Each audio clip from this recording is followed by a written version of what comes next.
पैसे नहीं कमाते थे, लेकिन यार बाप तो बाप होता है ना, चाहे कितना ही कुछ भी हो।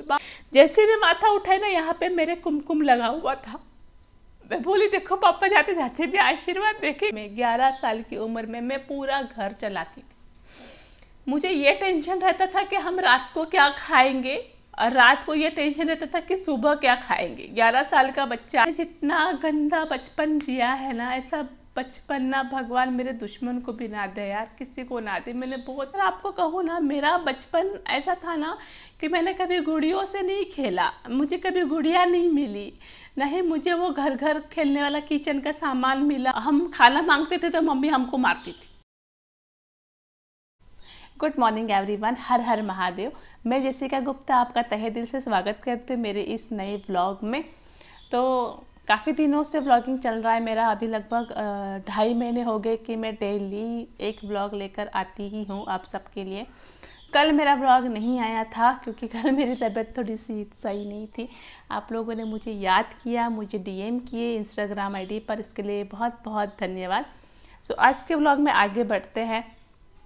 तो मैंने आपको क्वेश्चन आंसर का ब्लॉग आपके साथ शेयर किया था, मेरे हस्बैंड क्या करते हैं ये भी ब्लॉग मैंने आप सबके साथ शेयर किया था। तो काफ़ी लोगों को ये जानना था कि मैं कौन हूँ, मैं कहाँ से आई हूँ और मेरा परिचय क्या है, जेसिका गुप्ता कौन है, बहुत लोगों को जानना था। तो मैं आज उसी का जवाब देने के लिए आई हूँ कि मेरा जन्म कहाँ हुआ, मैं कौन हूँ, मेरा बचपन कैसा बीता, मैं किस बैकग्राउंड से आई हूँ। क्योंकि अभी वाली जेसिका को तो सबको ही जानता है, लेकिन बचपन में मैं कैसे जी हूँ ये किसी को नहीं पता है। मैंने पहले एक ब्लॉग बनाया था लेकिन मैंने उसमें सारी बातें शेयर नहीं करी थी, तो आज इस ब्लॉग में सारी बात शेयर करूँगी। और अभी बहुत सारे नए सब्सक्राइबर्स भी हमारे साथ जुड़ चुके हैं, तो वो लोग भी जानना चाहते हैं, तो इस ब्लॉग को मैं आज बना रही हूँ, आप सबके समक्ष प्रेजेंट कर रही हूँ। तो शुरू करते हैं। सो आज मैंने माइक लगा लिया है, ये देखो। आई होप कि आज आप लोगों को मेरी आवाज़ बहुत ही अच्छे से साफ से आएगी। बहुत लोग कंप्लेंट करते दीदी आवाज़ नहीं आती है, तो आज आप लोग बताइएगा कि आपको मेरी आवाज़ सही से आ रही है या नहीं आ रही है। तो मैं एवरीडे माइक यूज़ करूँगी। तो अगर मैं आपको मेरी कहानी सुनाऊँ तो मैं एक गुजराती परिवार में मेरा जन्म हुआ, जहाँ पर मेरे माँ बाप और मेरे से बड़ी 2 बहनें थी। मेरा तीसरा नंबर है और मेरे से पीछे एक भाई हुआ। तो अभी तो हालांकि सब बड़े बड़े हो गए। तो जब मेरा जन्म हुआ था ना, तब मैं हार्डली 2.5 से 3 साल की थी। मेरे पापा ना बहुत अच्छा काम करते थे, मतलब सेल्स में थे मेरे पापा, मार्केटिंग सेल्स में थे, बहुत पैसा कमाते थे, बहुत बहुत धन संपन्न लोग थे हम लोग। मतलब पैसा पैसा था हमारे घर में, कभी हमको पैसों के लिए सोचना नहीं पड़ता था। मेरी मम्मी ने इतनी सारी गोल्ड एफडी सब कुछ करवा के रखा था हम लोगों के लिए कि 3 बेटियाँ हैं। मेरे पापा ने कभी भी बेटा बेटी में फ़र्क नहीं किया, ना मेरी माँ ने कभी फ़र्क किया। हाँ, दादी ने थोड़ा सा किया था, बाकी मेरे माँ बाप ने कभी भी बेटा बेटी में कोई फ़र्क नहीं किया। और मेरे पापा तो और ज़्यादा ही बेटियों को प्रोत्साहन देते थे कि हाँ जो करना है करो। तो जब मैं 2.5-3 साल की हुई, मुझे आज भी याद है कि एग्जैक्टली मैं 3 साल की थी, तब मेरे पापा फ्लाइट से आ रहे थे। तब हमको पता चला कि पापा को भर्ती कर दिया गया है, अस्पताल में है पापा।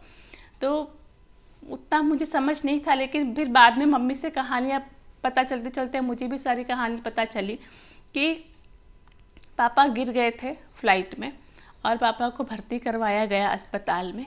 तो उनके जो हिप्स के जॉइंट होते हैं वो ख़राब हो चुके थे।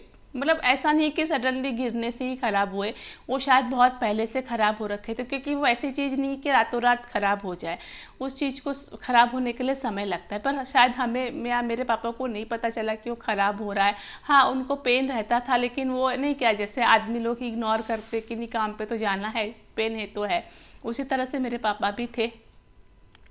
फिर डॉक्टर ने बताया, मेरे पापा मुंबई के जीजी हॉस्पिटल में भर्ती थे, तो वहाँ पे डॉक्टर ने बताया कि मेरे पापा के हिप्स के दोनों भी जॉइंट ख़राब हो चुके हैं और वो अब ठीक नहीं हो सकते हैं, तो उसको चेंज करवाना पड़ा। जैसे कि अपना ये शोल्डर है तो यहाँ पे एक जॉइंट होता है जिसकी वजह से हमारा हाथ ऊपर नीचे होता है, इसी तरह से हिप्स में भी जॉइंट होते हैं। तो हिप्स के जॉइंट की वजह से हम चल सकते हैं। मतलब अगर आपके पैर टूटे नहीं हैं, सही सलामत लेकर, अगर हिप्स का अगर ये जॉइंट नहीं है तो यू कांट वॉक, आप चल नहीं सकते हो। तो मेरे पापा के साथ यही हुआ, मेरे पापा के पैर नहीं टूटे थे, सही सलामत थे, दोनों भी पैर एकदम अखंड थे, लेकिन वही हिप्स का जॉइंट ख़राब हो गया। तो मेरे पापा के लिए ना बाहर देश से जॉइंट मंगवाया, क्योंकि मैंने कहा ना पैसों की कोई कमी नहीं थी हमारे घर में, बहुत धन संपन्न, बहुत पैसे थे। तो बाहर देश से मंगवाया गया, उसको लगाया गया। मेरे पापा के 2 पैरों के टोटल 8 ऑपरेशन हुए, लेकिन जो बाहर से एक्सटर्नल जॉइंट मंगवाया था वो मेरे पापा की बॉडी में फिट नहीं हुआ और वो निकाल के फेंकना पड़ा। तब मैं 3.5 साल की थी, मेरा भाई कुछ 2 साल का था, बड़ी वाली 2 बहनें थी मेरे घर में। मेरी माँ ज़्यादातर अस्पताल में ही रहती थी और मेरी बड़ी बहन ने ही हमको पाल पोस के बड़ा किया, जो अभी मुंबई में है, सबसे बड़ी वाली दीदी। फिर हमें पता चला कि पापा के हिप्स के जॉइंट पूरी तरह से डैमेज हो चुके हैं और नए वाले भी नहीं लग रहे, तो हिप्स के जॉइंट निकाल के फेंकने पड़े।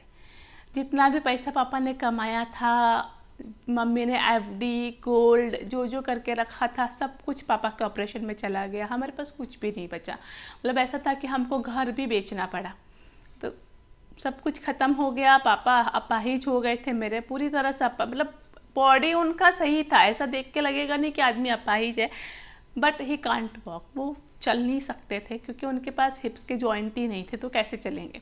तो पापा पूरी तरह से बेड पे आ गए थे। हमको मुंबई का घर बेचना पड़ा क्योंकि मुंबई जैसे शहर में 4 बच्चों के साथ मियाँ बीबी को सरवाइव करना अकेली औरत के लिए पॉसिबल नहीं है। मुंबई की महंगाई आज है तो उस समय भी ऐसा नहीं था कि सस्ता, जितनी इनकम थी उस हिसाब से महंगाई तभी भी था। तो मेरी मम्मी के लिए पॉसिबल नहीं था कि वो हम बच्चों को सरवाइव करें यहाँ पर। तो हम मुंबई का घर बेचकर हम सब लोग चले गए गांव, गुजरात के गांव में चले गए और हम वहीं पर हमारा घर लिए और वहीं पे हम, मेरी मम्मी कभी सिलाई का काम, कभी किसी का घेऊ साफ़ करना, कभी किसी का मंदिर साफ़ करना, कभी कुछ ऐसे घरेलू काम करते। मेरी मम्मी को सिलाई करनी आती थी, कपड़े सिलने आते थे, तो कभी कुछ करते करते दिन निकलने लगे। वहाँ पे पापा दिन ब दिन बहुत बहुत बहुत चिड़चिड़े होने लगे थे क्योंकि एक सक्षम आदमी जब अपाहिज हो जाता है ना, तो वो अंदर से टूट जाता है। मेरे पापा की मनस्थिति भी कुछ वैसी ही थी, मानसिक तौर पे पूरी तरह से डिस्ट्रॉय हो चुके थे पापा। कभी हमारे साथ हंस के बात नहीं करते थे, चाहे कभी भी उनके पास मतलब सिर्फ चिड़चिड़ी रह गया था उनके पास। मम्मी पापा के बहुत झगड़े होते थे क्योंकि पैसों की बहुत किल्लत रहती थी, हम लोगों को भरपेट खाना तक नहीं मिलता था। मेरी बड़ी बहन की तब तक शादी कर दी गई थी, तो हम लोग 2 बहनें और 1 भाई, हम इतने लोग गाँव में थे। सरकारी स्कूल में पढ़ते थे, गुजराती सरकारी स्कूल में। आप लोग बोलते हैं दीदी आप हिंदी लिखने में बहुत मिस्टेक्स करती हो, तो इसकी वजह ये भी है ना कि मैं गुजराती मीडियम से मेरी पढ़ाई हुई है, तो इंग्लिश और हिंदी मेरा उस समय बहुत, हिंदी तो नील था, इंग्लिश थोड़ा बहुत ABCD आता था, बट इंग्लिश तो पूरा नील था मेरा। भी गाँव की पढ़ाई कैसी होती है आप सबको पता ही, वो भी आज से इतने साल पहले की पढ़ाई। हिंदी तो मुझे बोलने भी नहीं आता था, वो तो मैं शादी के बाद बोलना भी सीखी हूँ हिंदी। इतना इतना इतना बेकार हिंदी में बोलती थी कि मैं क्या ही बताऊँ। तो हालत हमारी बहुत ज़्यादा ख़राब थी। तो मतलब ऐसा भी समय था ना कि हम खाना मांगते थे तो मम्मी हमको मारती थी कि खाना क्यों मांग रहे हो, मैं कहाँ से खाना लेकर दूँ तुम लोगों को, खाना मत मांगो मेरे पास।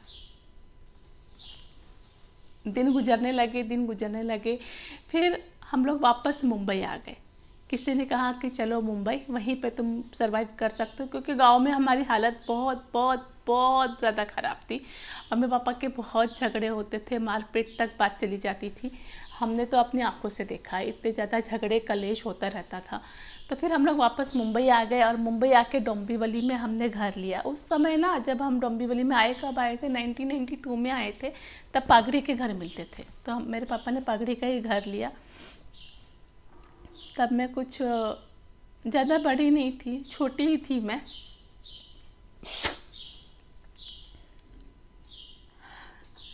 मुंबई शिफ्ट हुए ना, उसके बाद हमको रोज़गार चाहिए था, काम क्या करें।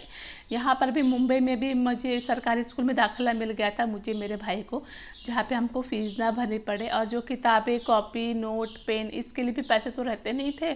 तो हम लोग ना, वो ऐसा रहता है ना, वो एसोसिएशन वगैरह, गुजराती एसोसिएशन, वहाँ से जाकर हम लोग लेकर आते थे कि मुफ्त में किताबें दे दो, मुफ्त में बैग दे दो। एक वाली मंडल बोलते हैं उसको, वहाँ से हमको सब कुछ सामान मिल जाता था, तो हमारा काम चल जाता। और किताब कॉपी तो मेरी मम्मी सेकेंड हैंड हर साल लेकर आती ही थी, किसी से मांगकर। सर्वाइव करने के लिए हमने खाखरा पापड़ का बिज़नेस स्टार्ट किया। तो ठीक है चलने लगा। मैं स्कूल भी जाती थी और खाखरे पापड़ भी बनाती। तब तक मेरी दूसरी बहन की भी शादी हो गई, सिर्फ मैं और मेरा भाई रह गए थे घर पे। सारी जिम्मेदारियां मेरे ऊपर ही थी घर की। तो मैंने ऐसा भी समय है ना कि दिन के 11-11 किलो खाखरा बनाया है। मतलब सुबह 6 बजे से लेकर रात के 11 बजे तक मैं केवल काम ही करती रहती थी। कभी कभी स्कूल भी नहीं जाती थी। मेरे मम्मी को कहते थे मुझे, मम्मी मुझे पढ़ाई नहीं करनी है, मेरा पढ़ाई में मन लगेगा कैसे, जब पढ़ेंगे तब तो मन लगेगा ना। तो उसी तरह से मैंने 10th पास किया, किसी तरह से मेरा 10th पास हुआ। और मैं ऐसे माहौल से आई हूँ ना गुजराती, कि जहाँ पे लड़कियों को पढ़ाया नहीं जाता। हो गया 10वीं हो गया, ब्यूटी पार्लर का कोर्स कर लो और तुम अपना ससुराल जाओ और अपना अपना देखो। मतलब मेरी मम्मी के यहाँ पे उस समय ऐसी ही सोच थी। हालांकि अब तो सब कुछ बदल गया, लेकिन तब माहौल कुछ और था। मेरे पापा की हालत बहुत बहुत ख़राब थी। पापा खाना नहीं खाते थे, सामान फेंक देते थे, हमको गाली देते थे, मेरे भाई को, मेरी माँ को। उनकी मानसिक स्थिति बहुत बहुत ख़राब थी। मम्मी भी नहीं समझती वो कितना सहे कि वो मेरी माँ ने जीवन भर में क्या सुख देखा। जवानी में ही पति का ऐसा हो गया, छोटे छोटे बच्चे लेकर गाँव चले गए। मेरी माँ ने क्या सुख देखा, कुछ भी सुख नहीं देखा। मैं मेरी माँ को भी दोष नहीं दे सकती हूँ। मैंने ब्यूटी पार्लर का कोर्स सीखा। कोर्स सीखने के लिए भी पैसे नहीं थे, मेरी बड़ी बहन ने मेरे पैसे भरे थे कोर्स सीखने के लिए। किसी तरह से कोर्स सीखी, अपना ब्यूटी पार्लर मैंने स्टार्ट किया और काम मेरा स्टार्ट हुआ। मेरे पापा की हालत ना बहुत दिन ब दिन ख़राब होती जा रही थी। दवाई हम लोग को समाज की तरफ से मिलती थी, पापा की दवाई। तो मैं हर महीने जाकर दवाई पापा की लेकर आती थी। तभी उस बीच आपकी जीजू से मेरी जान पहचान हुई थी कि मैं होम साइंस की स्टूडेंट थी। तो वहाँ पे उनकी मेरी पहचान हुई थी कॉलेज के थ्रू। तो वहाँ पे मेरी उनसे बातें होती रहती थी। मैं कभी कभी अपना पेन उनको शेयर करती थी, क्या जैसा हुआ वैसा हुआ। हालांकि लव जैसा कुछ था नहीं, बट हाँ अट्रैक्शन था।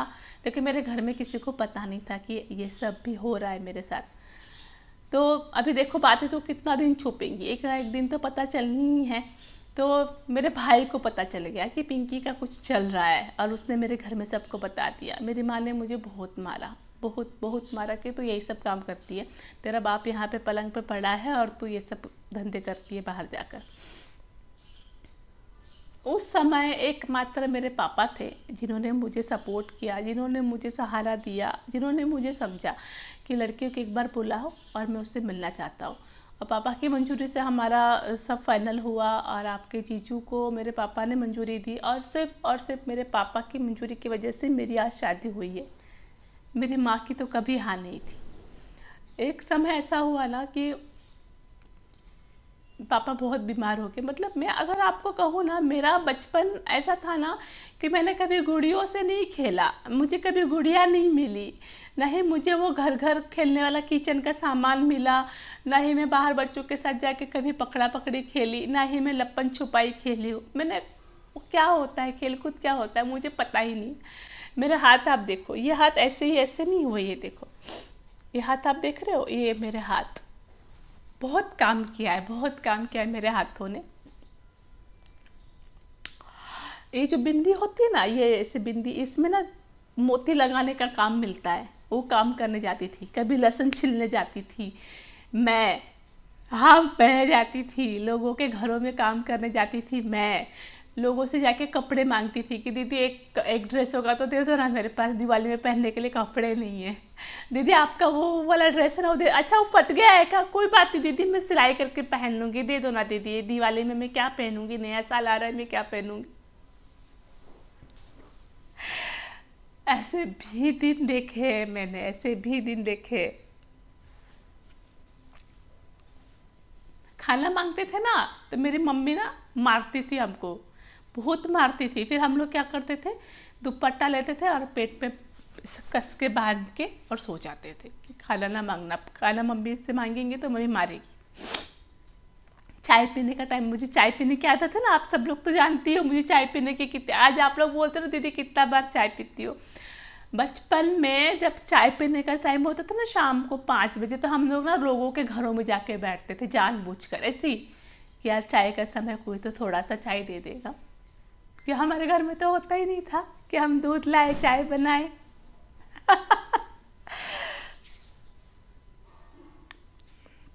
लेकिन जब से आपके जीजू मेरी ज़िंदगी में आए ना, तब से मेरा लाइफ बहुत सेट हो गया, बहुत संवर गया।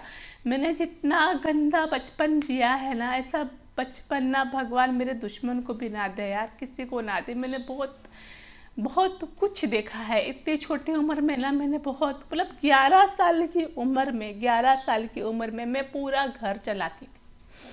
मुझे ये टेंशन रहता था कि हम रात को क्या खाएंगे, और रात को ये टेंशन रहता था कि सुबह क्या खाएंगे। 11 साल का बच्चा, आज मेरी गुनगुन 12 साल की है, 11 साल का बच्चे को क्या होता है, खेलो कूदो, पढ़ाई करो, स्कूल जाओ, फ्रेंड्स के साथ एंजॉय करो, मोबाइल गेम खेलो।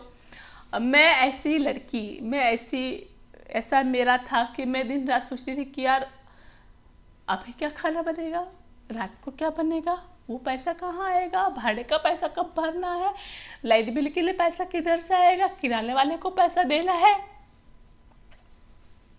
ये सब मैं सोचते रहती थी। कभी स्कूल जाती थी कभी नहीं। स्कूल भी जाती थी तो कभी टिफिन नहीं मिलता था हमको। टिफिन वो क्या होता है, आज मैं देखो मेरे बच्चों को 6 टिफिन बना बना के देती हूँ। अब मैंने खुद ने ऐसे दिन देखे हैं ना कि हम बिना टिफिन के जाते थे, लोगों के टिफिन में देखते थे कि कोई किसी से कुछ मिल रहा है क्या, खा लेते थोड़ा सा। दुख बहुत बहुत गंदी चीज होती है। दुख बहुत कुछ सिखा देता है इंसान को।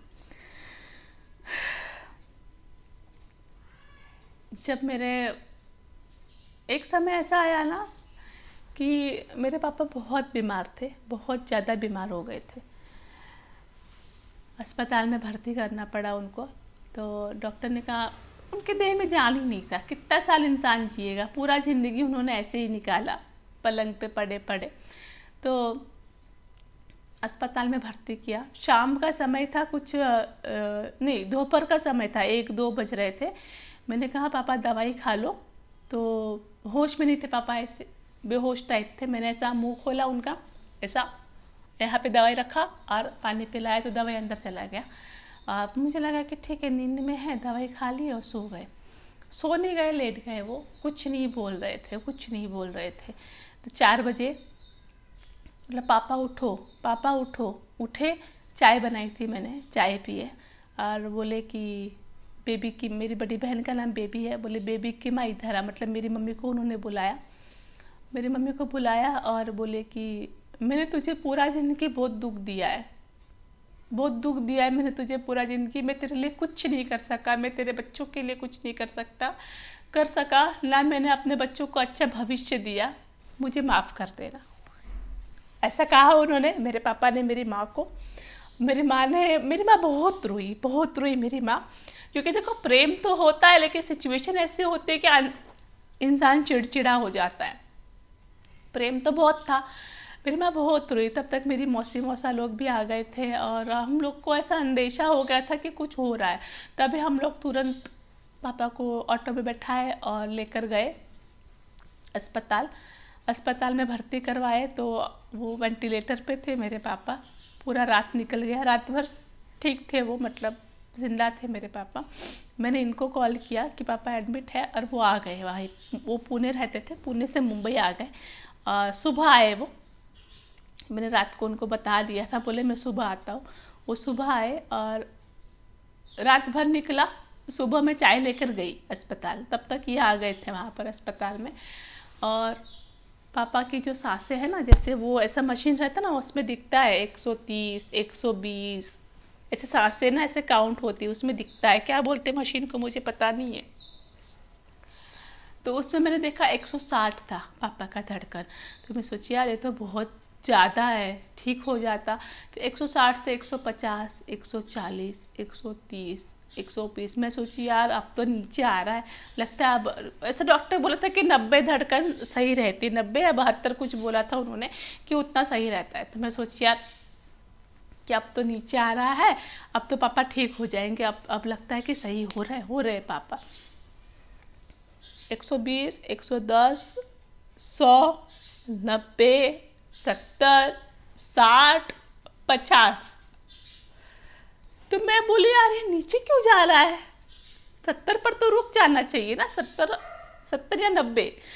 वो तो अब ठीक हो गए, तो वहाँ पे रुक जाए तो नीचे क्यों जा रहा है, ये मशीन ख़राब हो गया है क्या? मैंने डॉक्टर को बोला आपका मशीन देखो ख़राब हो गया है, वो नीचे जा रहा है, धड़कन पल्स रेट नीचे क्यों जा रही है, उसको ठीक करो आप।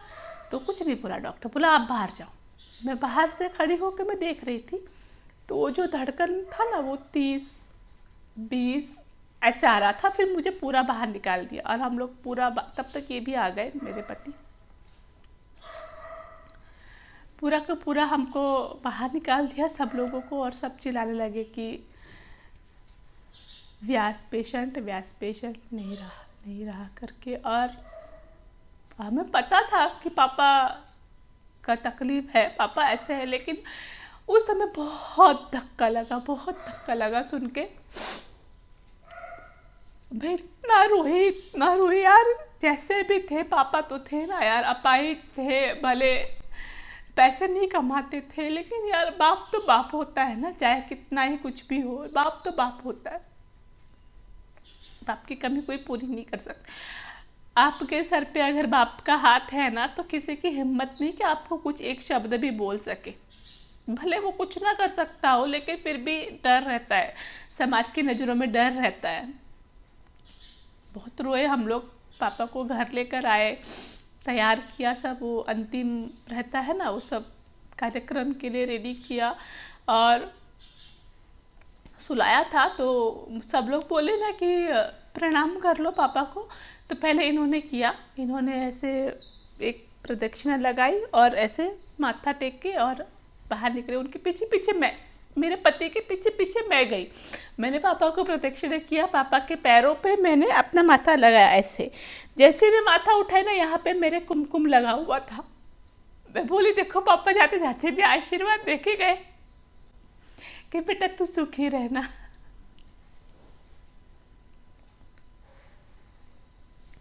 बहुत बड़ा ब्लॉग हो गया, 20 मिनट हो गया। आप लोग भी बोर हो जाओगे कि दीदी क्या रोना धोना कर रही है यार। मतलब मैं नहीं रोना चाहती हूँ, लेकिन वो थोड़ा बहुत तो इमोशनल हो जाता है यार। बाप तो बाप होता है, कितना ही करो तो बाप की जगह कौन ले सकता है। वही मेरे पापा का लास्ट था, तो अंतिम दाह उनका हुआ। तो मेरा बचपन ना बहुत ज़्यादा सुख में नहीं गया है, सुख बहुत ज़्यादा क्या, बिल्कुल भी सुख में नहीं गया है मेरा बचपन, पूरा दुख में गया है। मैं ना एक एक पैसे की कीमत जानती हूँ। आप लोग बोलते दीदी फुल टाइम मेड क्यों नहीं लगाती हो, फुल टाइम कम वाली लगा लो, ये ले लो वो ले। यार मैं पैसों की कीमत बहुत अच्छे से जानती हूँ, मेरी हिम्मत नहीं होती कि मैं पैसे खर्च करूँ, सच बता रही हूँ मैं। मेरी हिम्मत नहीं होती ना कि मैं यहाँ वहाँ जाके पैसे बर्बाद करूँ। मेरे बिल्कुल रहते पैसे, ऐसा नहीं कि पैसे नहीं है, भगवान की दया से है, लेकिन मेरी हिम्मत नहीं होती। मैंने पैसों के लिए बहुत दुख किया है, बहुत दुख किया अपने बचपन में। अब मैं अपने बच्चों को भी यही सिखाती हूँ कि भाई जो है जितना है उतना में रहना सीखो, ज़्यादा फैसिलिटी लेने की ज़रूरत नहीं है, कब कैसे दिन आ जाए किसको पता है। तो मैं इसलिए मेरे बच्चों को मैंने अपने जैसा बनाया है कि जो सिचुएशन है उससे डील करना सीखो। यार ये व्लॉग वाकई में बहुत बड़ा हो गया है, तो मैं ना नेक्स्ट व्लॉग में आप लोगों को आगे का कहानी बताऊंगी। एक व्लॉग में तो होगा नहीं। ये मेरा बचपन था कि मैंने कोई भी बहुत ज़्यादा फैसिलिटी में मैंने मेरा बचपन नहीं जिया है। लोगों के कपड़े मांग मांग के पहने हैं, लोगों से मांग मांग के खाना खाया है ना, एक भी दिन मैंने भरपेट खाना नहीं खाया अपने बचपन में। आज देखो खा खा के भैंस होती जा रही हूँ। सब दिन एक जैसे नहीं होते, सब दिन एक जैसे नहीं, किसी के भी एक जैसे नहीं होते सब दिन। नेक्स्ट व्लॉग में मैं आपको मिलती हूँ, कंटिन्यू करूँगी नेक्स्ट व्लॉग में, आगे का कहानी सुनाऊँगी आपको। 2 पार्ट में ख़त्म हो जाएगी मेरी कहानी, क्योंकि आप लोग मुझे जानो, ये बहुत ज़्यादा ज़रूरी है। चलती हूँ मैं, कल मिलूँगी। अभी मैं जा रही हूँ, थोड़ा कुछ काम काज कर लेती हूँ, बच्चे लोग आएंगे, उनके लिए खाना वाना बना लेती हूँ। Bye bye, love you guys, love you.